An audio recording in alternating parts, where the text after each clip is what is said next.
Hello, America. Today is February 4th, 2016. I have LaVoy Finicum's obituary here. His funeral and viewing will be held tomorrow. I do believe it's a closed casket, though. Anyway, it's all here, and I'll leave the links below, of course. And I'm gonna let you hear an interview with Brianna Bundy while you look at this. Anyway, here we go. Before, when we were visiting with Lori Storm on the air, reporting live from Oregon this morning, I had told you that we would do our best to have Brianna Bundy join us again this morning on the airwaves of KSDZ and KDJL Radio. And that young lady, the mother of a gob and a bunch of children, didn't get to sleep in this morning and never does. That's the way it goes when you have a bunch of little kids in your house. And Brianna, I'm glad you're up and able to visit with us this morning. It's nice to have you join us on the airwaves. How are you this morning? Oh, I'm good.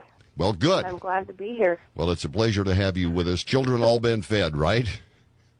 Oh, yeah. All the babies been fed. We're good enough. Well, Brianna, I had a nice visit with Lori on the air this morning. We learned some things that we sure didn't know before, and we will be posting that interview along with our discussion with you this morning. We'll be posting that on our website. We're streaming it live as we visit, but we will be posting it on our website at twisterradio.com under the free speech zone button.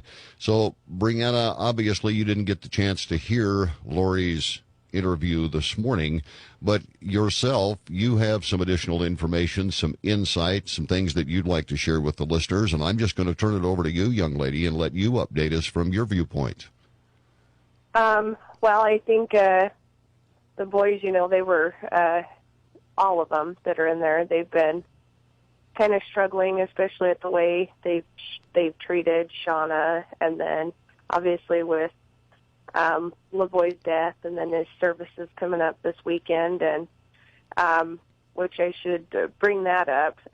We're going to do a tribute to LaVoy immediately following his funeral services, and we're asking for any cowboys to bring their horses and be saddled and ready to come to Kanab and ride along with us with our flags and anyways, just go clear through town on horses and show everybody that we know LaVoy, we respect LaVoy, we love LaVoy, and we're not gonna forget about him. We're gonna continue to press forward. Absolutely, and know, people in this listening area, I'll be honest with you, Brianna. There's word has been passed out. There's a lot of people that will be flying their flag at half staff. There are others that will be actually flying the flag upside down. America in distress in honor of LaVoy.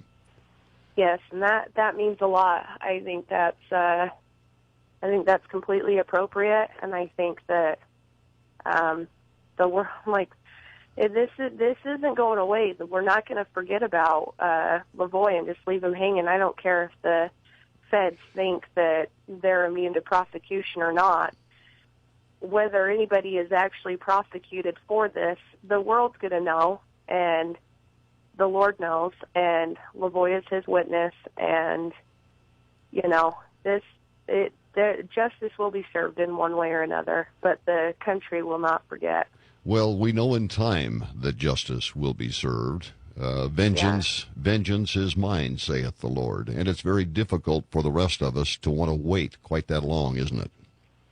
It is. It's a hard thing to do, and I think that's why there's so much passion in Oregon right now, and all over the world, with protesters and people holding candlelight vigils and all kinds of things like that. I don't think there's a better person on this planet than what LaVoy was. He truly is the closest thing to the Lord that I've ever met. He was just the spirit that man held.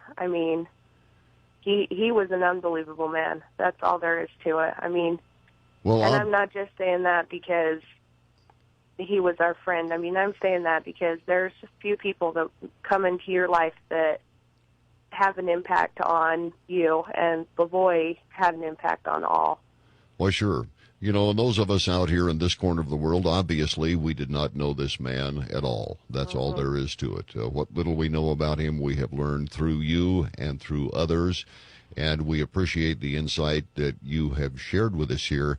I'm curious, when we start talking about Ammon Bundy and the rest of the gentlemen that are incarcerated there in Portland, do you have any idea how things at this point in time are shaping up for them? I don't understand personally. According to the Constitution, they have a right to bail. That obviously has not happened. Now, we know that Roger Roots, he is an attorney that we have visited with on the airwaves here, even on the Twister. He has sat in the control room with me, and we have visited a couple of different times over the course of the years. But Roger out of Montana has arrived and is with Lori, and they have a meeting with Ryan Payne this morning. And I know that there's a number of different things they will be discussing. There may even be a news conference right there in Portland after they have visited with Ryan, and we'll hope that that comes to pass. But I'm curious to know if you have any kind of an indication from Ammon. Have you had the opportunity to be able to visit with him or his attorney or any of the other men? He's been in contact with his wife. They've all been able to call their wives. They only get one phone call, so, you know, obviously it's important that they talk to their wife and children now. And so I haven't talked to them personally. I was shared quite a funny story. Brian Cavalier, that is also known as Buddha, he's still being held, and that we were talking about, well, what do you guys need? You know, like, do you guys need scriptures, or, you know, what do you guys have access to that? Because it's important that you stay close to the Lord and keep His Spirit with you, so you guys can get through this. Well, apparently Buddha went on hunger strike, and he refused to eat until everyone in that prison, the 10 that are in there, all got scriptures. And they were like, no, we're not giving them to you. And he's like, all right, well, I'll just hold out. And when I go to court, I'm a big old boy. So when I keep showing up to court getting smaller and smaller, and they ask, I'm going to say, you guys have refused to feed me. So you guys want to play games? I'll just starve myself, and I'll tell them you guys aren't feeding me. So they all had scriptures. They all have them now. Well, good. So I thought, you know, he's like, you know, you guys want to play games? I'll play games too. Well, so they're still fighters, even in jail. They're still fighters.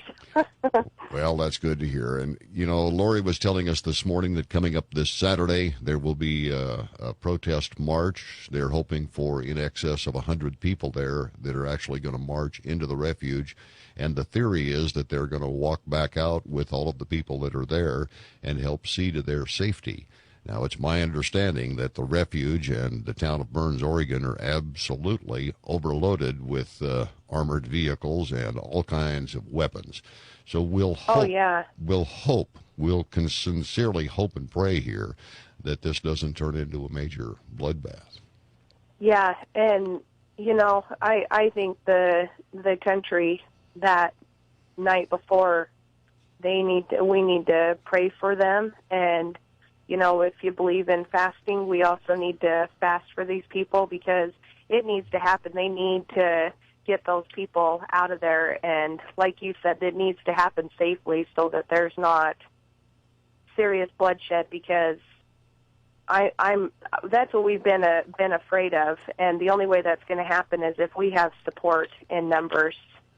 Absolutely.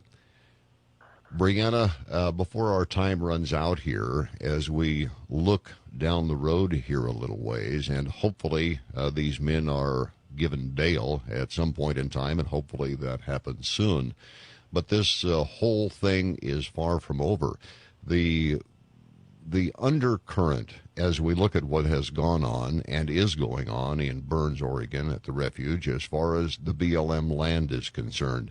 Those battles literally are being fought all across the United States of America.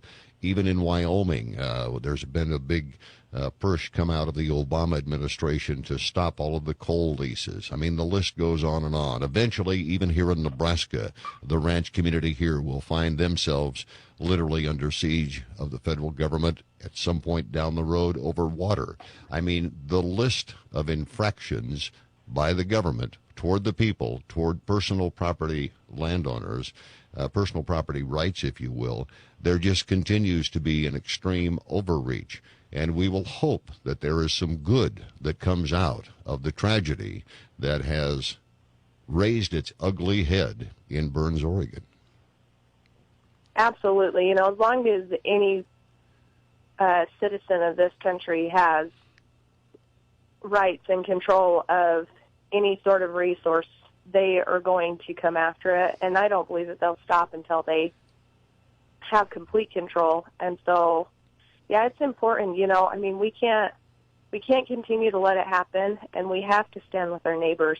I mean, we have to stand with strangers if that's what it takes, and we have to protect each other, or it's just going to continue on. It'll go past land and resources. It'll involve our children. It'll involve, and if we don't continue on, what will there be left for our children and our grandchildren? And then will our children and grandchildren read our journals after we're gone and say, yeah, they just sat and watched them? Right. Or will they say, my goodness, our parents and grandparents, they fought so hard so that we can enjoy our liberties today? That's right. And sure. When we go back to the Bundy Ranch here a few years back, when we go back to that, there was an undercurrent there as far as mineral resources were concerned. Harry Reid's name came into play there, among others. When you look at the situation going on at the refuge in Burns, Oregon, if you want to do a little searching on the internet and you begin to look at Hillary Clinton and some of the others involved there are articles that came out of the New York Times, out of the Wall Street Journal, out of the Post, Washington Post, and so forth, that are giving a person a little bit of an insight into the uranium situation there in Burns, Oregon, and it involves the Russians. And you say to yourself, is that why we're making such a big deal out of this? Now, I'm not talking about the Bundys. I'm not talking about the patriots that are there. I'm talking about the government that is there and the heavy hand that they are using at this point in time, because obviously this messes up the government's plans. Oh, absolutely. I mean, they're robbing from their own country.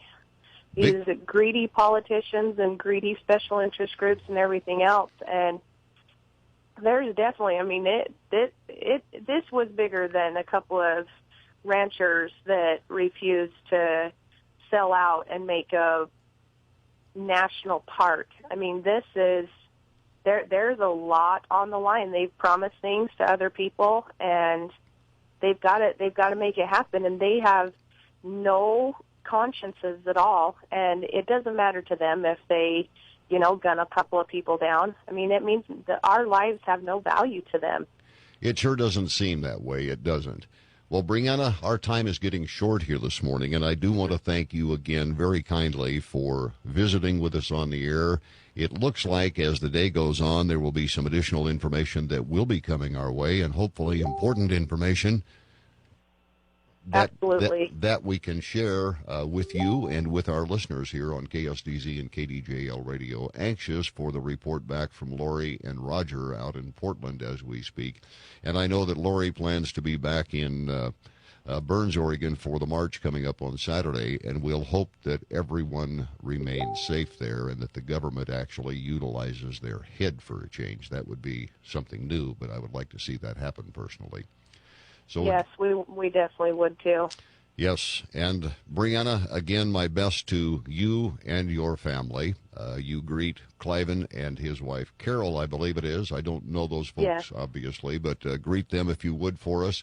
And we thank you so much for joining us on the airwaves of the Twister this morning. Hey, you're welcome, and thank you to those out in your listening area in Nebraska for all of your love and support and prayers. That's greatly appreciated. Thank you again. Listeners, stay with us. West Plains LLC has the latest ag market report for you, and one of the sponsors of the Free Speech Zone, RNL Ag, has a special message coming up in a moment, too. So do stay with us.